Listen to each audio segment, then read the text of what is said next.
get to that in a moment, but first I want to talk about last night. Last night was so historic for us to hear President Zelensky. It's been a momentous week for our democracy.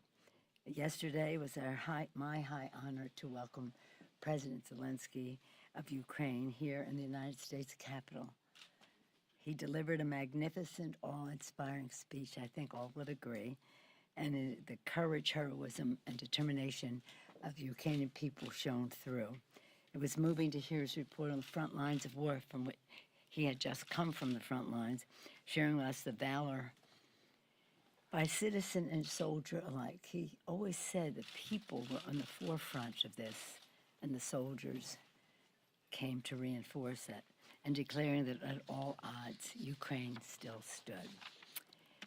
I brought this picture because it's one that I show on Winston Churchill's birthday. We have his birthday party every year. Just a couple of weeks ago, we had it in the Rayburn Room. Perhaps some of you were there.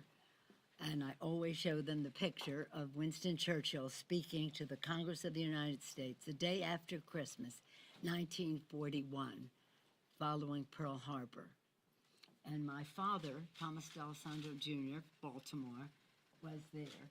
And this arrow points to where he was sitting there. And so it always was a source of pride to me that my father was there that day. And now a source of pride that I could be there to hear another heroic leader of a country at war, come ask for help. When Winston Churchill came, what he said, now think of this and think of last night, he said, "We are doing the noblest task in the world, not only defending our hearths and homes, but the cause of freedom in every land."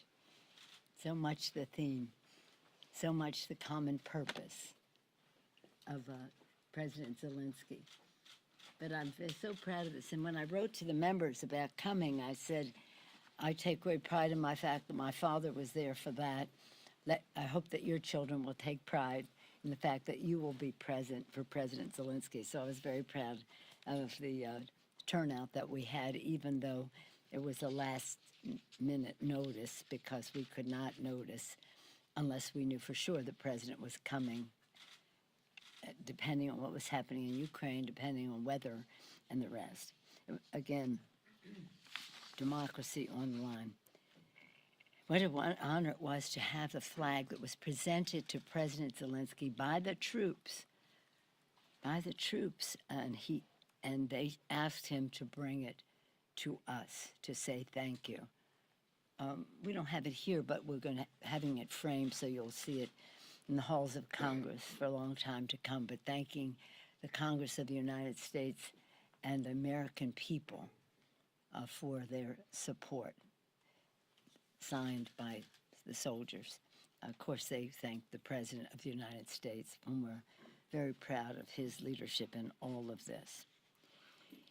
We gave him a flag, and he said, "I'm bringing you a flag." I said, "Well, I'm bringing you a flag." And so we gave him the flag and the latest manifestation of the unshakable relationship between our two countries. This week was also marked by a focus on democracy here at home. Today, the world will see the final report of the Bipartisan Select Committee to investigate January 6th, after 18 months of tirelessly defending democracy. We salute Chairman Thompson, I just did in the caucus, and Vice Chair Liz Cheney, and all the members of the committee for their persistent patriotic leadership. The 117th Congress began with a violent assault on our democracy, and now we hear its conclusions. We have a vital roadmap ensuring justice will be done, and that this won't happen again. In keeping with our special focus of the week, the excellent work. This is an enormous undertaking, the Omnibus package. Take strong steps to defend democracy. Included in legislation another round of security, economic, and humanitarian aid for Ukraine. As President Zelensky said last night, this money is not charity. It is an investment in global security and democracy. Indeed, it is a worthwhile investment, and our bipartisan bicameral support must continue because the battle for Ukraine is a battle for democracy itself. Also in the Omnibus, and this is pretty exciting for all of us, we're addressing some of the vulnerabilities in the January 6th attack by reforming the Electoral Count Act. We will thwart future attempts to undermine the peaceful transfer of power. And thanks to Democrats, numerous negotiating, the negotiating on this, you know, the bill is the appropriations bill, and that is what keeps government open and meets the needs of the American people in the Appropriations Committee.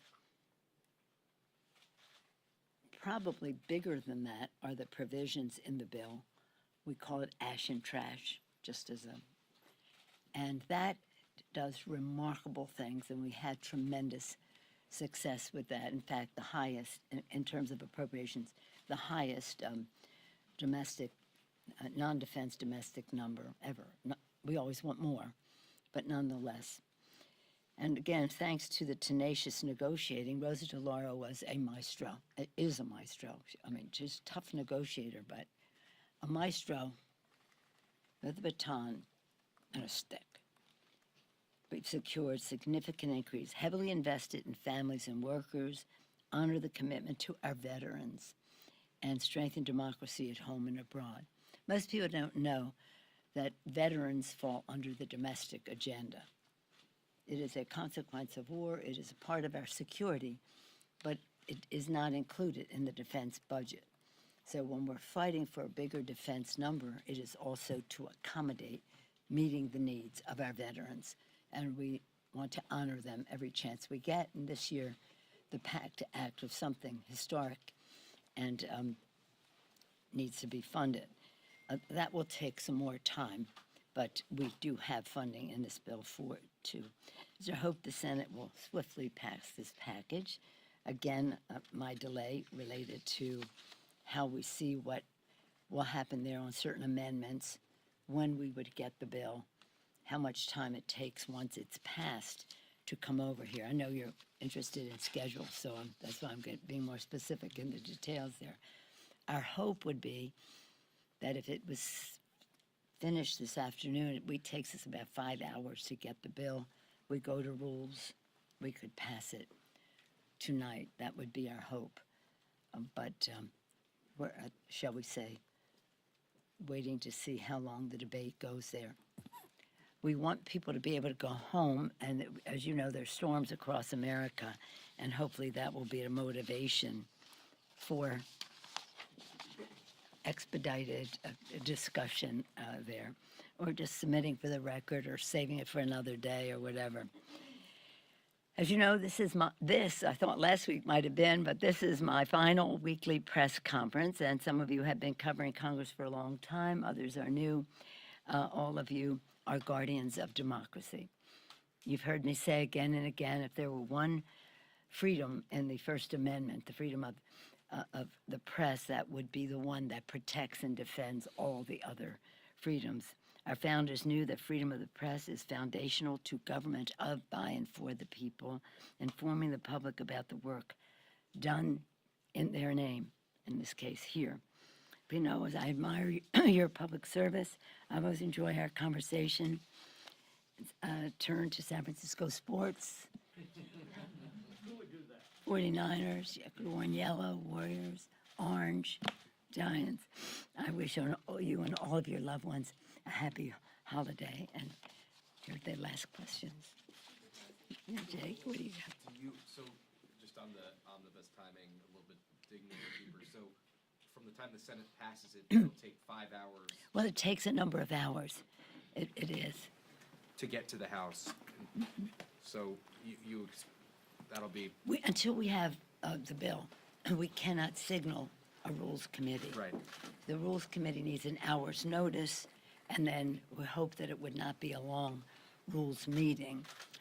Hopefully, we could get expedited procedure in that hour of notice, and that we could just move this even more quickly. when you do the bill, just so you know this, because I'm an appropriator and I take great pride in the work of appropriators. After you have the bill, so we have a bill, okay, now they may amend it and we'll see what happens, but when you have the bill, you sit side by side and read everything in it so that it is what is being written in the parchment is exactly Right. what is the bill. That takes a long time for thousands of pages. Then, when that was finished, and we get the signal from the Senate that they want us to send the bill, you go to the Senate floor, and it's a beautiful thing. You go over to the Senate, and you take section by section by section by section, House and Senate. Not as long as reading every word, but confirming the sections. What is that called? It has a name, but it is part of Readout, I think, the right? process. So all that is done now, it's just a question of the amendments. You know what many of them are. Probably 15, maybe 4 to 6 have a chance to be passed. Other compromises made. And it's just a question of how long people decide to talk on the floor. We would hope that with this smaller amount of amendments, it would come over sooner, be closest to what we sent over. So again, in terms of your planes, I think it's tomorrow, but it could be tomorrow morning, is which we hope. Yes, ma'am. Madam Speaker, thank you for your comments. I just want to ask you in this time of transition, have you had any conversations with Leader McCarthy, or do you intend to? And if he prevails as Speaker, what advice would you give him? Well, I don't think anybody needs any advice from anybody. You've heard me say, even about our own distinguished leadership, I'm not going to be the mother-in-law comes in and say, this is the way my son likes his turkey stuffing, his scrambled eggs, or anything else. They have to have their own vitality about it all, and they do. And so as far as he is concerned, yes, we haven't had any formal conversations, but we interact, and I'm just hoping that on January 3rd, that they'll be expeditiously able to elect a speaker so that we can get on with the work of the Congress. And just so you know, this may interest you. What I have said to everybody is the hardest thing that I had to do, since you're asking this question, I was Speaker and Minority Leader under President Bush, under President Obama, under, what's his name? And there's just Speaker under President Biden. But three different presidents, 2 different roles. The hardest thing that I had to do in all of the, let's just talk about the 3. The hardest thing that I had to do, and I said this in friendship and in love and all the rest of that, is when we had a Democratic president and we were in the minority, and we were in the minority as minority leader to sustain a presidential veto. Because the Republicans would roll out stuff that sounded like a chocolate sundae, but it's more like doggy do. But it looked good, and it played well in districts, and people say, oh, this is good. No, it ain't good. It's terrible. It undermines the Affordable Care Act. We have to sustain the presidential veto. This is not a casual vote. This is not a casual vote. So I'd rather be writing the Affordable Care Act or any other massive legislation than to have to go to my members and say, my friend, in friendship, I really need your vote to sustain the president's veto. That was the hardest. Madam Speaker, I wonder if you've thought at all, as you are set to lead leadership, about what it's meant for your female colleagues here, Yeah. about women who might want to join Congress, seeing you as a person who has blazed a lot of trails here. I appreciate that question as well. When I came to Congress, there were 23 women, 13 Democrats, no, 12 Democrats and 11 Republicans. Out of 435 people, there were 23, over 400 men and 23 women. Come on, get out of here. So some of us just made a decision. We have to change this. We have to recruit, we have to fund, we have to encourage women to run, give confidence to them that not only should they be here, they are needed to be here. And we now have 90 Democrats. They have 30, I think, something Republicans, and they've made some progress lately, and that's good. But we need more. And we need more people of color and the rest. And I take great pride that our caucus is about 70% women, people of color, LGBTQ, the beautiful diversity of America. In terms of women, though, they're always asking me, I get asked all of them, what advice do you have? I say the best advice I ever had that I extend to you is be yourself. You're the only person in the history of the world who is you. What you have is authentic, is special, is unique, and that diversity is necessary at the table. Also, I want women to have confidence, so sometimes when I act a little more, shall we say, like myself, it's because I want them to know it's okay to assert yourself, to have confidence in what you bring to the table, and also to understand your uniqueness. So I have overwhelmed by women telling me how I've given them confidence or a role model and this. And I said, don't worry about any role model. Be yourself. Madam Speaker. What do you got?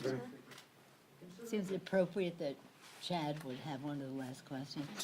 If you don't think it's appropriate, we don't have to have him have it. I'll leave it up to you in this democratic forum. In any event, thank you. Considering the consternation on the Republican side of the aisle picking the speaker, as somebody who has been speaker and has been through speaker's races before, does that bother you about what that says about the stability of the House of Representatives if they're having trouble picking a speaker with somebody? No.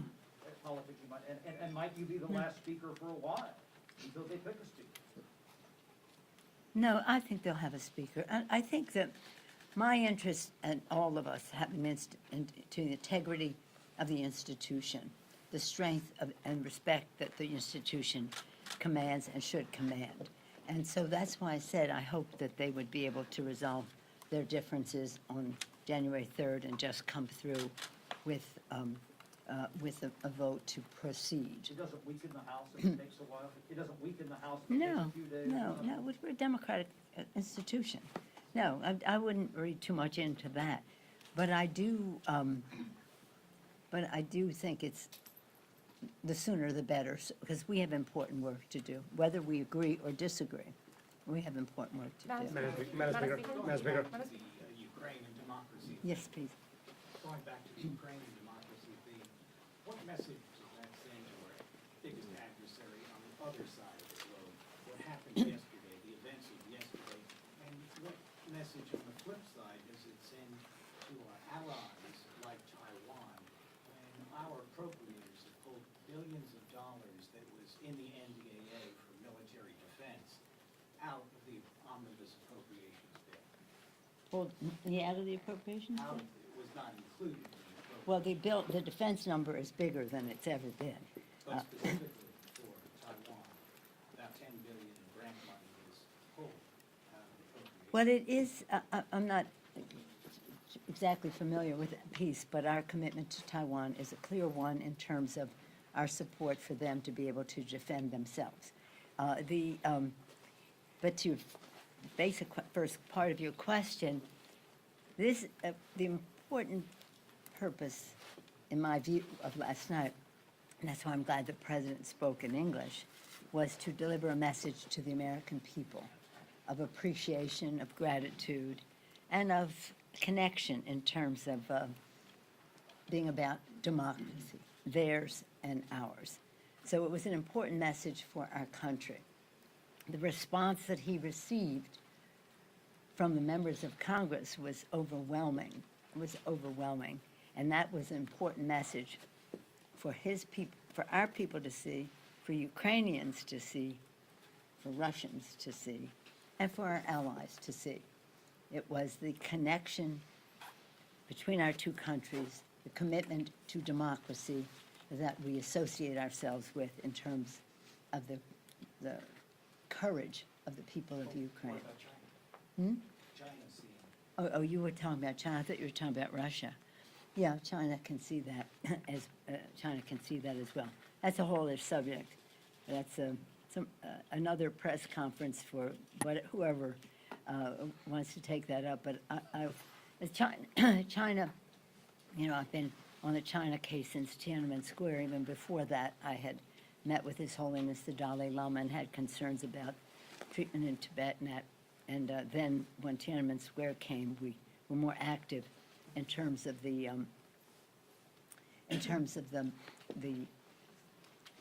trade, proliferation of weapons of mass destruction, human rights, and all that, and the rest of that. Interesting to see how China calibrates its activities with Russia in all of this. But I think it was an important message. And isn't it interesting that December to December, see, I invited him October 20th. I was asked I went to Croatia for a meeting of something called the Crimea Platform Initiative, which was about 50 countries represented with speakers to talk about how we would work together for democracy in Ukraine and the military, support the military effort. At that time, October 24th, in a meeting with the delegation from Ukraine, they asked for a joint session. They asked for some other things too, like patriots. So they got that on the trip too. But then, of course, it was a question of time. And I have to say, Leader McConnell was so supportive right from the start. Right from the start. That was a real comfort level to come back and see in a bipartisan, bicameral way that we can do this. And that it would happen in Easter week, when the visit from Churchill was Easter week, Christmas week, the day after Christmas, this a few days before Christmas is inspiring. It's very inspiring.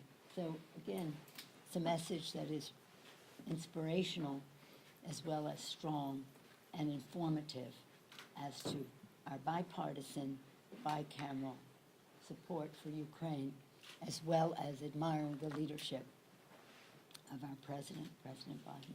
Speaker The D'Alessandro family, present for Churchill. You knew President Kennedy. The Pelosi family, through you, serving in the House through all of this history. You have been in the Democratic leadership now for 2 decades, Speaker of the House twice. This is a major transition moment to now move into a different role in the House your family has long been connected to. Could you offer us some thoughts about how you will approach your new role in the House in the new year, both on policy and on your role with the Democratic Party? How do you see 2023 for Congresswoman Pelosi? Well, we could have a whole seminar on that, but we won't because we're waiting to hear from the Senate. Here's the thing. As Speaker of the House, I have awesome power.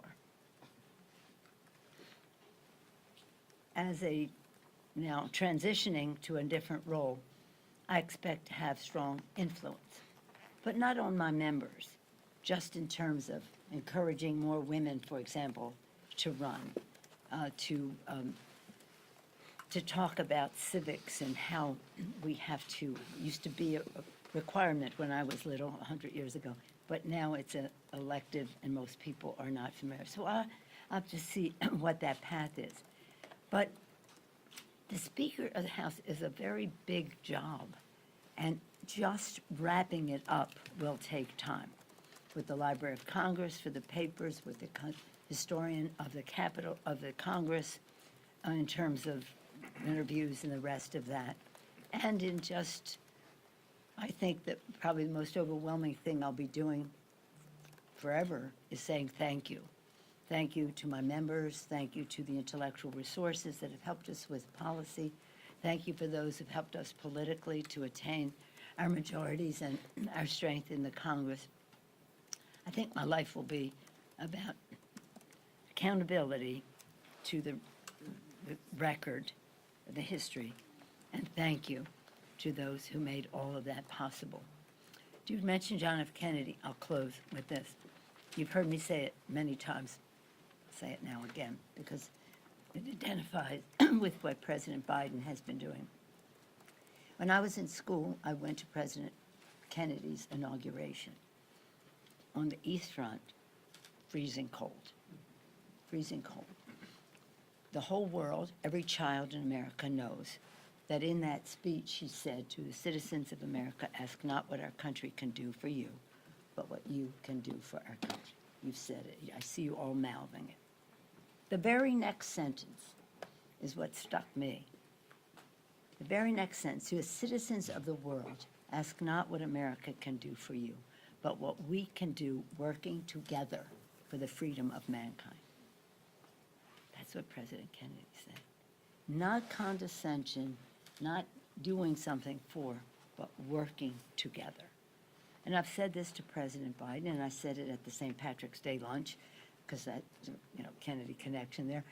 I said to President Biden, you have fulfilled in so many ways what President Kennedy was signaling, working together with all of the countries to come together to support Ukraine, not by dictating what we think is the way to go, but to listening, working together so that everybody felt committed to a plan for the freedom of mankind. And that's how I tie being there as my father's daughter at the inauguration to what happened this week and what our responsibilities are later. But my goal and my wish is that the members, that our new leadership in the House, based on the foundation that we have laid, or forming their own approach, will do even better than the significant legislative successes that I have had as Speaker of the House. Thank you all. Happy holidays. Merry Christmas, Happy Kwanzaa, Happy Hanukkah, whatever you celebrate, enjoy your families. Yes, thank you. The Thank you. Giants lost out on Correa. You have to comment on the Giants losing out on Correa. They went to the Mets. The San Francisco Giants were supposed to get Correa, and he's now a Met. You must comment on this as the preeminent fan of the San Francisco Giants. Yeah, I was celebrating when he was coming to the Giants. Yeah. But, we'll talk sports later, okay? Right now, we just want to see who's winning on these events. So we can meet the needs of the American people and their home. Thank you. Said she still wants to have a strong speech. Yeah. What do you think, Alex?